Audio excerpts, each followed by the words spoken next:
Hey folks, welcome to the channel. My name's Simon.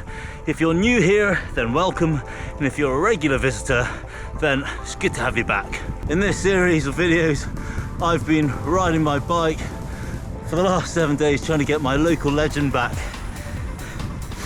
Alan Bellew, who's local here, decided that he was going to take it off me when I was at Mallorca, and he didn't just put a few loops on me, he put nearly 21 loops on me, which doesn't sound like a lot, but it's nearly 440 miles. So a mate of mine challenged me to take it off him this week, and that's what I'm doing. Day 3, and I'm just about to go out on the bike. I'm going to ride about 100 miles today. It's about midday, it's a beautiful sunny summer's day, so I should get 3 loops in, drop in, go and have a coffee, something to eat, and then back out for another couple of loops. That way I can get some more water. And I'm going to talk about what I eat on the bike and what I generally bring with me. The good thing is I'm not sponsored by anybody, so I can be really honest about the food that I eat. Right, let's talk onboard bike nutrition. I'm going to take some Strava energy bars. They're 50 grams per bar. I'm going to take a protein bar because, hey, look, you want a bit of protein when you're doing these things. Plus, it's quite a savoury bar to eat. And also, I'm taking Precision Hydration Energy Chews.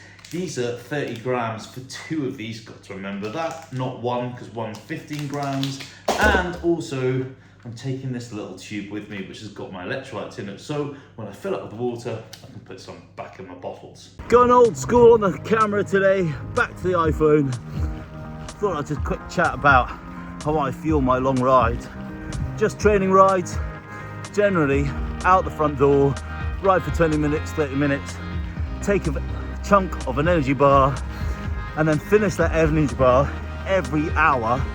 So for every hour that you're riding, you are eating at least 1 energy bar.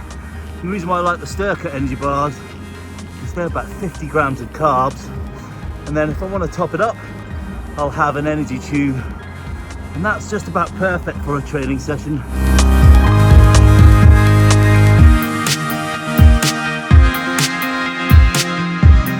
Gum's telling me it's pretty hot out here. It's just about 26 degrees.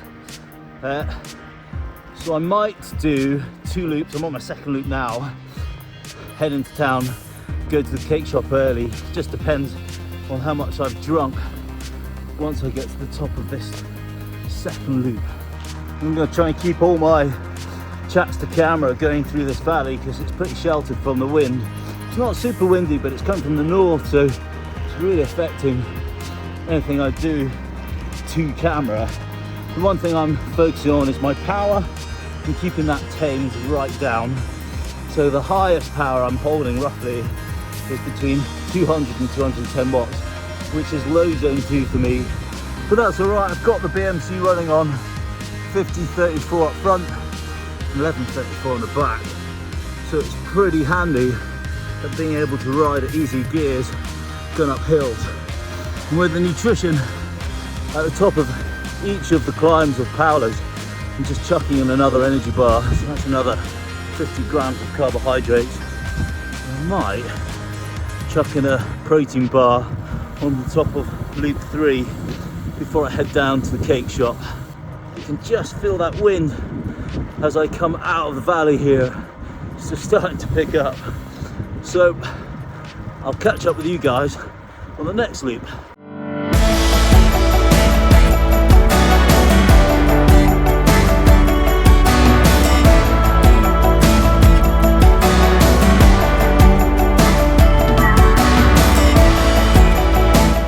I'm on lap 3. I headed into town, changed my mind, went to the coffee shop, got a piece of cake and some Coke just to rehydrate.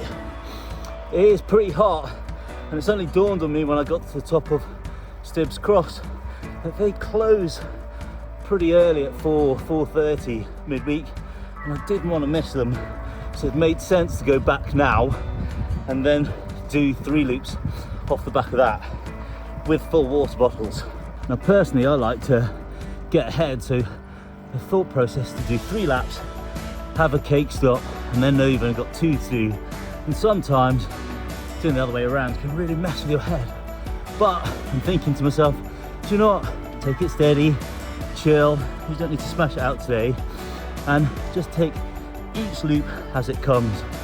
I should have enough water to do this, and because I'm not riding it hard, it really doesn't matter on the times of each lap. It's just steady away.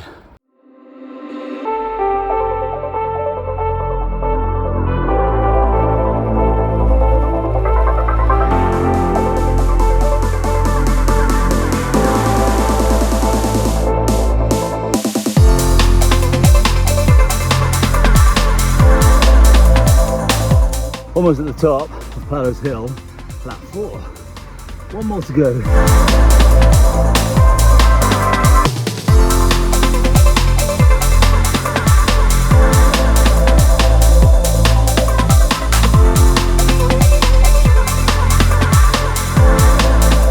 Yes, I'm at the top of climb number 5 of Palos Hill.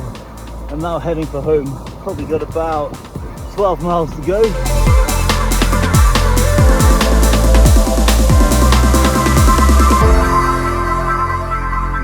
That's 5 loops done. I've done 110 miles in 6 hours and 8 minutes.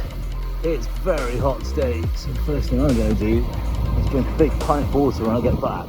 Day after my 5 loop ride round Palos Loop, trying to get my local legend back off Strava.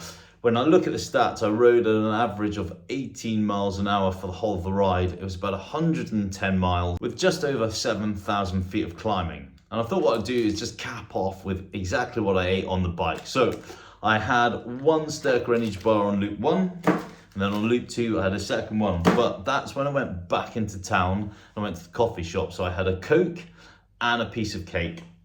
And then on loop 3, I had an protein bar, and I also added in a precision hydration chew which has got 30 grams of carbohydrates.